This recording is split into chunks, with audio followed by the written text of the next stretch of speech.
My stepdaughter told her friends I bought myself a family.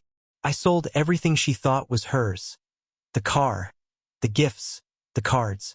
Now she can try buying herself a new dad. I heard it by accident. A Thursday afternoon, the kind of quiet hour when a house breathes on its own. Fridge humming, the clock pulsing in the hall, sunlight dusting across the hardwood floor.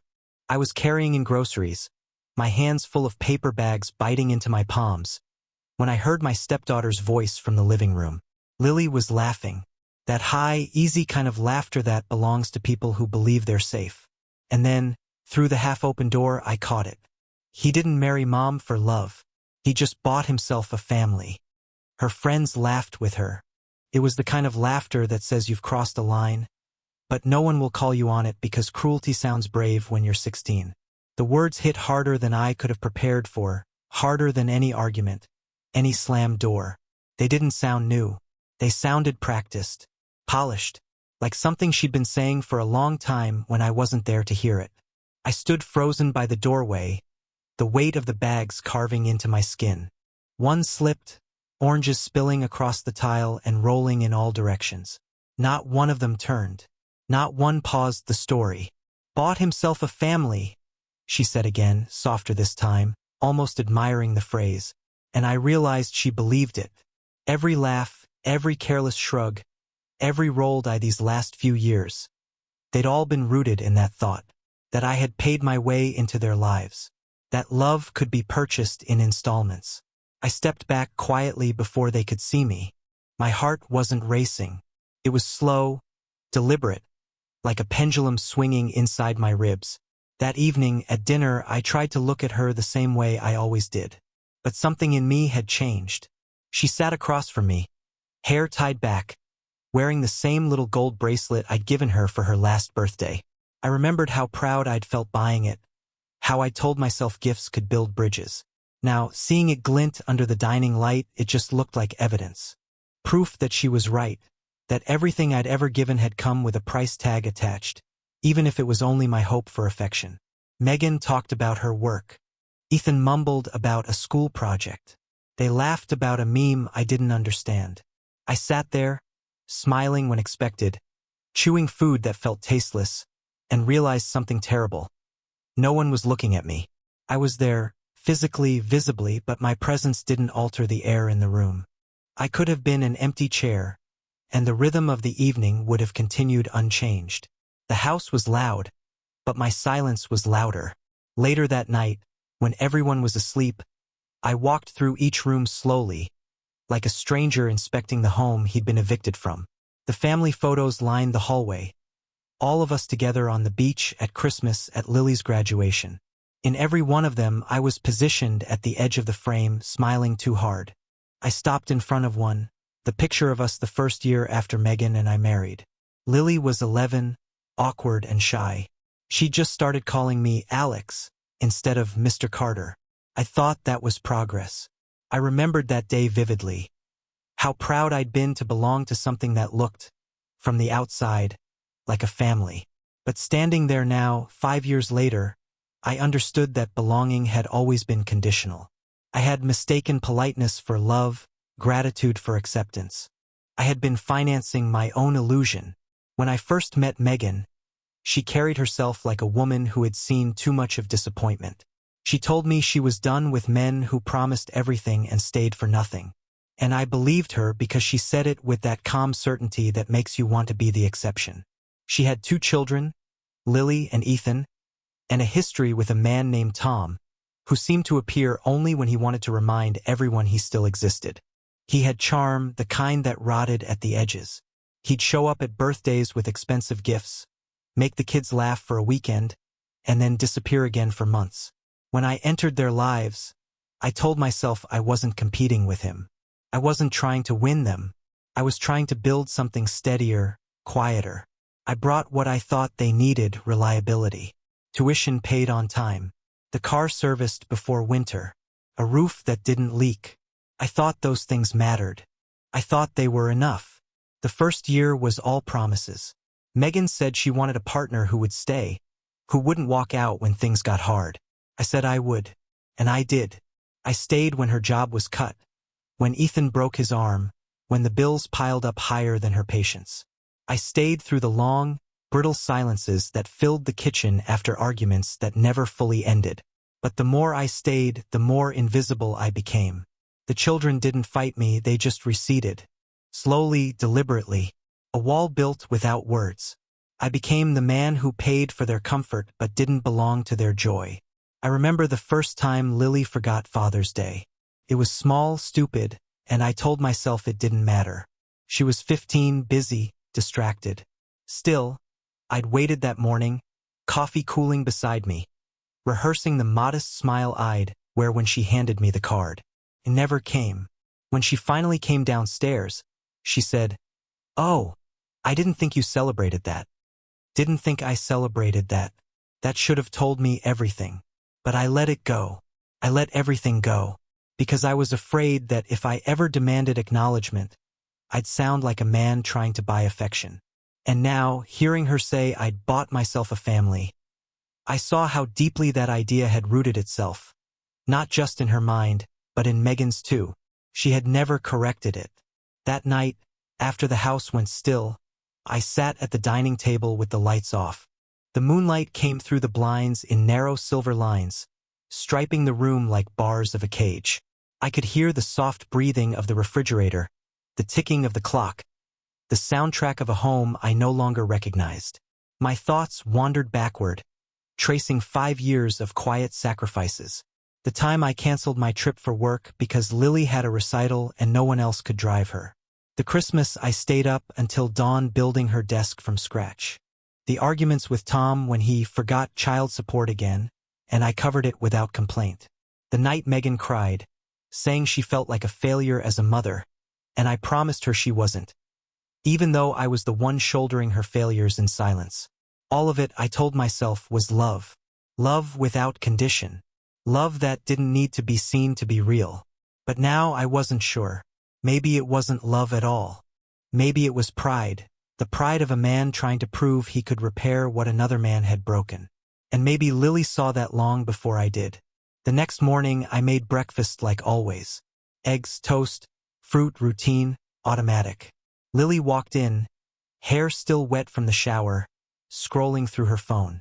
She sat down, said nothing, ate without looking at me. I watched her chew. The sunlight through the window caught her face, and for a second, I saw the little girl she used to be, the one who once held my hand crossing the street. But that version of her was gone, replaced by someone who saw me as a transaction. When she left the table, I stayed there for a long time, staring at her untouched glass of juice, at the condensation sliding down the sides. That was when I realized something that chilled me to the bone. I had become a man whose worth was measured by what he could give. And once the giving stopped, so would his place in the family. I thought about Megan's words when we first met. "I'm done with men who stay for nothing." Now I wondered if she'd ever asked herself what kind of woman expected someone to stay for everything, and still be treated like nothing. That night, when she lay beside me in bed, she reached for my hand.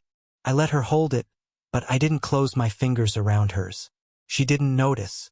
Maybe she was already asleep. Or maybe she was just used to holding on to things that were no longer there. The clock blinked past midnight. The air conditioner hummed softly. Somewhere in the house, a door creaked. I lay awake, staring at the ceiling, replaying that one line over and over. He bought himself a family. The words fit the silence perfectly. And in that silence, something inside me began to fracture.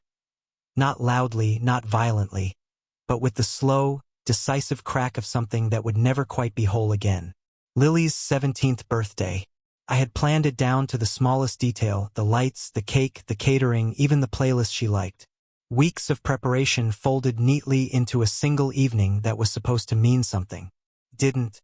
The backyard shimmered with lanterns that I'd strung myself, the kind of warm light that makes everything look forgiving.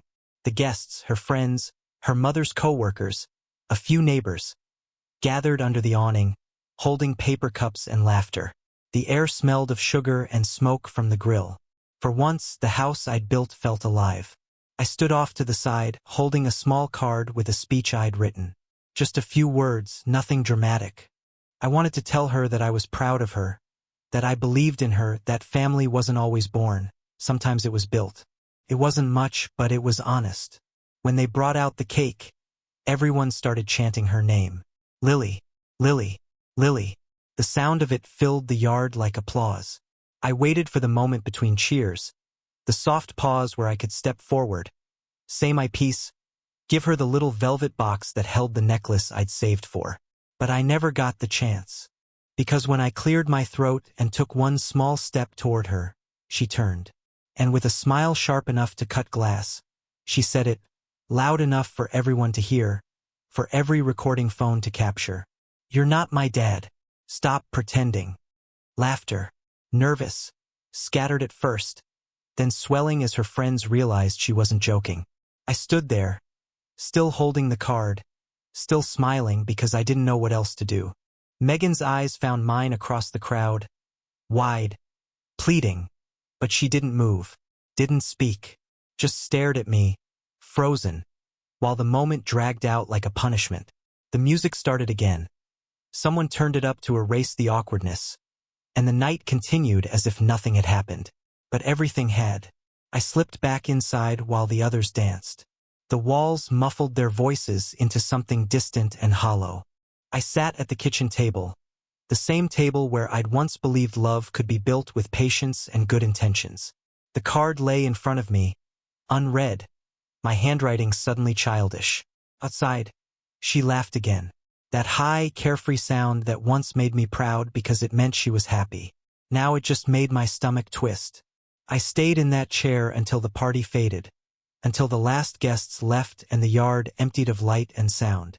Megan came in quietly, barefoot, holding her heels in one hand. Her face was flushed from wine and embarrassment. She didn't look at me at first. She just stood by the counter, eyes fixed on the floor. "She didn't mean it," she whispered eventually. She gets carried away." Carried away? My voice came out softer than I intended, but sharper too. "In front of 50 people? She's young," Megan said. "You know how she is." "No," I said, standing now. "I know how she's become. There's a difference." She flinched at that but said nothing. The silence stretched, heavy as wet cloth. I watched her search for words that wouldn't betray her. There were none, because she knew. She had heard the cruelty in Lily's tone. She had seen the laughter. And she had done what she always did, nothing. I left her standing there and went upstairs.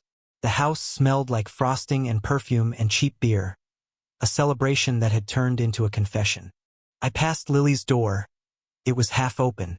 Inside, her friends were still giggling, scrolling through videos on their phones. I heard my name once, followed by a laugh. I didn't stop. In my room, I sat at the edge of the bed, staring at the framed photos on the dresser. Family pictures that now looked staged, counterfeit. In one, Lily was 10, sitting on my shoulders at the lake, her hair flying in the wind, both of us laughing. I remember thinking that was the moment she'd finally accepted me. I was wrong. She had only tolerated me until she could afford not to. That night I didn't sleep. I stared at the ceiling until the light outside turned from black to blue. I thought about every late bill, every broken appliance I'd fixed, every quiet compromise I'd made to keep the peace. Respect in that house, I realized, was cheaper than the cake we'd cut, and I was done paying for it. When morning came, I didn't yell. I didn't confront anyone. I moved with the calm precision of a man who had finally understood the price of his delusion. I made coffee, sat at my computer, and opened the folder that contained the backbone of their comfort: accounts, loans, insurance, transfers. I started erasing myself from their world. The car Lily thought was hers? Sold. My name was on the title, not hers, not Megan's. I listed it online and watched it vanish within the hour. The tuition payments I'd been making automatically every month? Cancelled.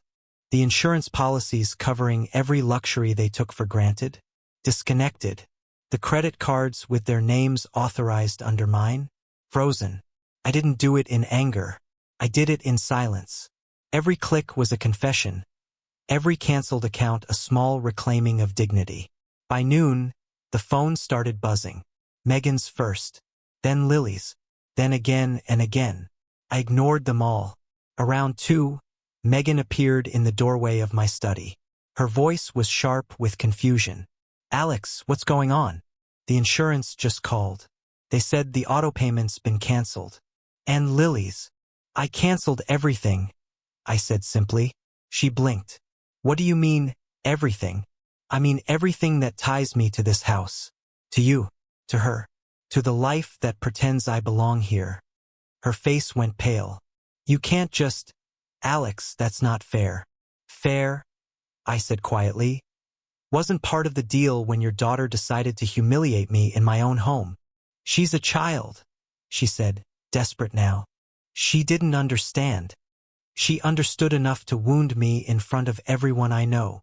Megan pressed her hand to her forehead, pacing. "Please just calm down. We can fix this." I looked at her, really looked, and for the first time, saw a woman who had chosen peace over loyalty so many times that silence had become her language. "There's nothing to fix," I said. "I'm just correcting the math. You wanted a husband who paid for everything but didn't expect anything in return. Your daughter wanted comfort without consequence. Now you both have the truth." "Alex," she whispered, tears glinting now. "You don't mean this. I've never meant anything more." She left then, slamming the door. I heard her shouting downstairs, heard Lily's indignant voice, high and cracking. "He can't do that. He can't just take everything."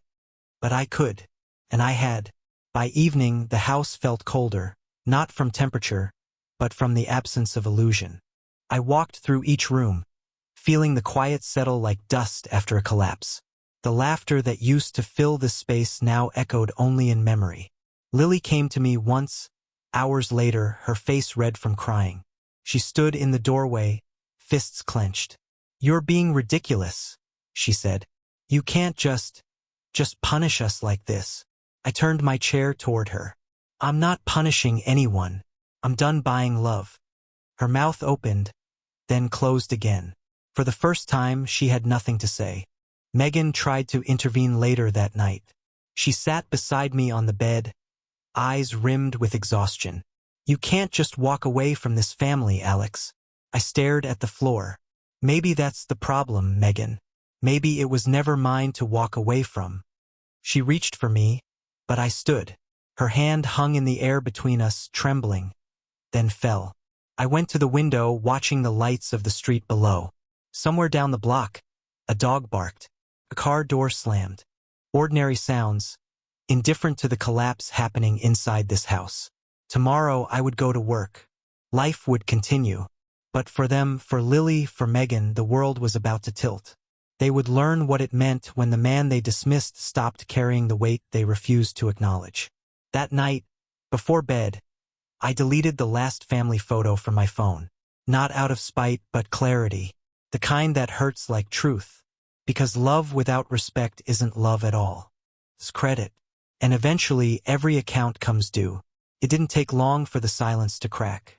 By the second day, the house felt like a body after the heart has stopped. Still warm, still inhabited, but undeniably dead. The music was gone. The laughter gone.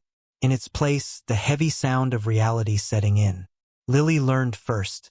Her car disappeared from the driveway before sunrise, towed away by the man who'd bought it, me. The same man she had told to stop pretending. When she came down the stairs and saw the empty space, she screamed my name like an accusation. I was in the kitchen, drinking coffee. "Where's my car?" she demanded. "It was never yours," I said. She stared at me, unblinking, as if trying to recognize a version of me she could reason with. "You sold it? You can't do that." I could, and I did. My name's on the title. Paid for itself the moment you decided I wasn't family. Her face turned the shade of betrayal people wear when they realize the world doesn't bend to their comfort. She stormed upstairs, shouting for her mother. Megan came down minutes later, hair tangled, robe clutched tight, eyes wide with disbelief. "Alex, please. This has gone far enough." I didn't look up from my coffee. "It's barely beg***n. Within the week, the cracks widened. The tuition payments stopped. The reminders arrived. The insurance lapsed. The notices followed. The bank froze the cards. The phones buzzed endlessly. The safety net they'd never acknowledged had vanished, and now every step they took was on glass. Ethan stopped talking altogether, moving through the house like a ghost, headphones buried in his ears, pretending not to hear the arguments that erupted daily. Lily was louder. Rage suited her better than silence. Every morning she'd find something else missing. The streaming subscription gone, the gym membership canceled, the shopping accounts closed. Each time, she'd confront me with that same outraged disbelief. "You're ruining everything," she shouted once, cornering me in the hallway. "No," I said. "I'm just letting gravity do its job." She didn't understand, of course. They never do. Because when you live in comfort built by someone else's exhaustion, you believe stability is natural, like sunlight. You forget it has a cost. The day she called her father was the day I knew the lesson had big asterisk end to stick. I overheard it, her voice breaking in the next room. "Dad, he's lost it. He's taking everything away." Tom's answer was predictable. "I'll see what I can do, sweetheart." But what he could do had always amounted to nothing more than showing up empty-handed and leaving even emptier. When she hung up, she slammed her phone on the counter so hard the case cracked. I almost told her that was the first thing she'd paid for herself. That night, Megan tried again. She came to me with a softness she hadn't used in months. Her voice low, careful. "You're teaching them the wrong lesson." I turned toward her, the lamp's light catching the tiredness under her eyes. "No, Megan. I'm teaching them the first honest one. They're children," she said. "You're the adult." I said. Until they made it clear I was just the sponsor. She looked away, the words sinking like stones. We stood there in silence, two strangers sharing the same roof. She had built her peace on my willingness to absorb disrespect, and now that peace was crumbling. The floor beneath her was mine, and it was giving way. 3 days later, the ex showed up. Tom. The man whose absence had once defined our lives. He arrived in a dented car, wearing a leather jacket that looked newer than his responsibilities. I saw him from the porch before he saw me. He got out slowly, squinting at the house as if trying to remember its dimensions. "Where are they?" he asked. "Inside," I said. He walked past me without another word, his cologne strong enough to choke the memory of honest work. From the living room, I heard Megan's voice, brittle and low, then Lily's, cracked with desperation. Tom's tone grew louder, defensive. I didn't join them. I sat on the porch and listened. Through the thin walls came the shape of the truth. He couldn't help them. Not financially. Not even emotionally. His excuses sounded rehearsed. Something about hard times, about trying his best. The same ghost story he'd been telling for years. When he left, his eyes avoided mine. "You didn't have to do this," he muttered. "Yes," I said. "I did. Someone had to." That evening, Megan stood in the doorway of my study. Her voice was tired, not angry anymore. "He can't pay for them," she said. "He never could." I didn't answer. "What do you want, Alex? Revenge? To humiliate them?" I set down my pen. "I want peace, and peace costs distance." She shook her head slowly. "You think this will give you peace? It already has," I said. That night I packed. Not impulsively, not dramatically, just methodically, folding shirts, closing drawers, leaving the bare minimum behind. I packed the photos last. Some I kept. Most I left, because looking at them felt like staring at a lie too well printed to fade. When I came downstairs, Megan was waiting by the front door. The kids were upstairs, pretending to sleep. She looked at the suitcase, then at me. "You're really leaving?" "Yes." Her eyes filled, but her voice didn't tremble. "After everything?" "After everything," I said. "Where will you go?" "Somewhere smaller, quieter, something that's actually mine." She reached for my arm, then stopped herself. "They'll hate you for this." "They already do." I set the keys on the table. The same keys that had opened every door in this house. Doors that had never truly been mine.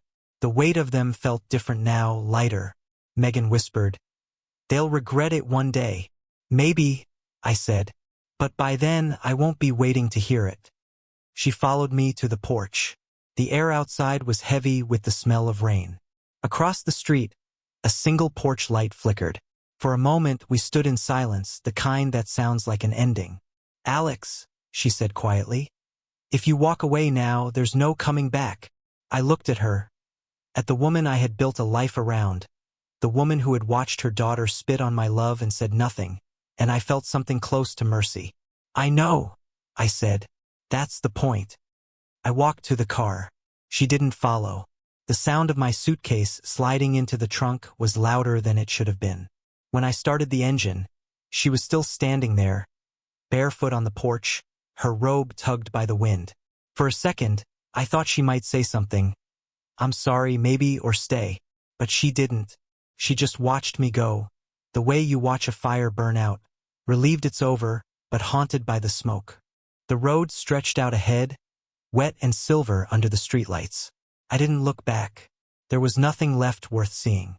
When I reached the edge of town, I pulled over. The rain had started to fall, soft at first, then harder, drumming against the roof of the car. I sat there with my hands on the steering wheel, breathing in the smell of water and freedom. For years, I'd mistaken endurance for love, sacrifice for belonging. But sitting there, in the quiet between thunder, I finally understood. I had been financing my own captivity. Let them face the emptiness now. Let them feel the weight of what I carried all those years. Because sometimes the only way to teach gratitude is through absence. And sometimes walking away isn't cruelty. It's the first act of self-respect. I drove on, the city shrinking behind me until it was just a blur of lights swallowed by rain. The farther I went, the lighter I felt. Every mile erased another debt that was never mine to pay. By dawn, the horizon opened wide and colorless, and for the first time in years, the world felt honest. I wasn't a father. I wasn't a husband. I was just a man who had finally stopped pretending he was loved. Months passed before the phone rang. By then, silence had become my only company. It wasn't the bitter kind. Not the silence of punishment or guilt, but the clean, deliberate quiet that follows a storm. My new house was small, one story, walls thin enough to hear the wind push against them. No laughter, no footsteps, just me and the rhythm of my own breathing. When Megan's name appeared on the screen, I almost didn't answer. But curiosity has a cruel way of surviving even peace. Her voice came through small, exhausted. "Lily's working nights now, barely making rent." I waited. She was expecting sympathy, maybe even rescue. "She's learning," I said finally. "That's good." There was a pause. "She's miserable." "So was I said. "Difference is, I paid for it." She tried again, softer this time. "Alex, please, whatever this is, it's gone far enough." Her words came out rehearsed, a tone I'd heard 100 times before. The same voice she used whenever she wanted me to make peace for her, to clean up the mess while she kept her hands clean. I leaned against the counter, watching sunlight crawl across the floorboards. "You told me once you were done with men who stayed for nothing," I said. "Well, congratulations. You finally got one who left." "Do you hate us that much?" she whispered. "I don't hate anyone," I said. "I just stopped paying for people who don't see me." Her breath caught, like she wanted to argue but didn't have the energy. There was a muffled sound. Maybe crying, maybe just silence trying to hold itself together. "Goodbye, Megan." "Wait." But I ended the call. The quiet afterward was absolute. The kind of quiet that feels like truth. In the evenings, I'd sit on the porch with a cup of coffee and watch the sun drop behind the trees. The world moved on without me. Children riding bikes, couples walking dogs, laughter carrying from yards where people still believed their love was enough to keep everything intact. Sometimes I thought about the house I'd left. I imagined it colder, emptier, filled with the sound of bills instead of music. I pictured Lily staring at numbers on a screen that no longer added up, Megan pacing the kitchen with the phone pressed to her ear, waiting for help that never came. Did I feel pity? Maybe a trace. But mostly I felt distance. Clean, merciful distance. One night I found the old photos again, the ones I hadn't thrown away. They were stuffed in a drawer with receipts and broken promises. I laid them out on the table like evidence. There was one of Lily on her 16th birthday, blowing out candles while I stood behind her, smiling. Another from the lake trip, Megan's arm hooked through mine. The light in those pictures looked different now, like something staged under a false sun. I realized every image captured not a family, but a performance. A man auditioning for a role he'd already been denied. I poured myself a drink and stared at the photographs until the lines blurred. Then I slid them back into the drawer and closed it slowly, like sealing a coffin. Some nights I still heard them in dreams. Megan's laughter, Lily's voice, even the old sound of the dishwasher humming after dinner. But dreams are like debts. They fade only when you stop feeding them. I started walking every morning before dawn, through the empty streets where the mist hung low and forgiving. I liked the anonymity of it, the idea that no one here knew what kind of man I had been, or what kind of family I had failed to keep. In this new life, I wasn't a husband or a father or a provider. I was just a man who got up, walked, and came home to quiet. Sometimes, people from the old neighborhood texted. Small things, we miss seeing you around, or how's Megan and the kids? I never replied. Let them build their own version of the story. In their minds, maybe I was the villain who abandoned his family. Or maybe they thought I was the fool who finally broke. Both were true in different ways. The first letter arrived in early winter. No return address, but I knew the handwriting. It was from Lily. I don't know what to say except that I'm sorry. I didn't understand what I said that night.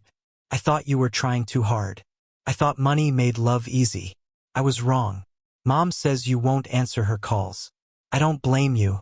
I just wanted you to know I got a second job. I'm paying my own tuition now. It's hard, but I'm doing it. I read the letter twice, maybe 3 times, then set it down. For a long time, I just stared at her words. The ink slightly smudged, like she'd hesitated. I felt something stir in my chest, a dull ache. Not quite forgiveness, not quite pride. But I didn't write back. Some lessons only stay learned if you let the silence hold. As the months slipped by, the seasons folded over themselves. The world got smaller, quieter, simpler. I started cooking again, real meals, not the hurried dinners I used to eat between obligations. I fixed small things. A broken hinge, a squeaky door, a leaky faucet. Every repair felt like a confession, proof that I could still build, just not for those who mistook structure for servitude. Sometimes, when I drove past the old neighborhood, I'd slow down near the turn to that house. The curtains were always drawn now. The yard looked overgrown. Once, I saw Megan out front, watering plants that were already dying. She looked up for a second, as if she sensed me there, but I didn't stop. I kept driving. Guilt tried to speak in those moments, whispering about unfinished things, about the boy upstairs who hadn't said goodbye, about the girl who finally learned what work felt like, about the woman who once promised partnership and delivered silence instead. But guilt is a trick of memory. Pretends to be love long after love has expired. One evening, as the sun fell low and the air turned gold, I found myself on the porch again, holding the letter Lily had sent. I kept it folded neatly in a drawer. I read it once more, slowly, as if decoding an artifact. When I reached the last line, I just wanted you to know I'm trying. I smiled. Not the smile of forgiveness, but of understanding. Because she was trying. And maybe that was enough. I took the letter, held it over the flame of a candle, and watched it burn. The paper curled, blackened, and disappeared into ash that drifted across the table like dust. Outside, the sky deepened to orange, then to blue. I leaned back in my chair, the quiet settling around me like a blanket. 5 years of giving, 1 moment of truth, and a lifetime to live with the cost. Some people spend their lives buying love in small payments, believing one day it will belong to them. But love, when it's purchased, isn't love, it's credit. And eventually someone stops paying. I thought about calling Megan just once. to ask if Lily was okay, if Ethan had found work, if Tom had vanished again. But I didn't, because that would have meant reopening the door I'd finally locked. Instead, I whispered something to the wind, to no one in particular. Maybe now you'll learn what money can't buy. And for the first time in years, I smiled, not from triumph but from peace. The sun slipped behind the hills. The air cooled. I sat there until the light was gone, until only the faint hum of the world remained. I wasn't angry anymore. I wasn't broken. I was just a man who had paid his dues and walked away before the debt became his grave. Was I wrong to do it? To let them fall, to let the world teach them what I no longer could? Maybe. But tell me, if you were standing in my shoes, holding the weight of years spent loving people who never saw you, would you have done anything different?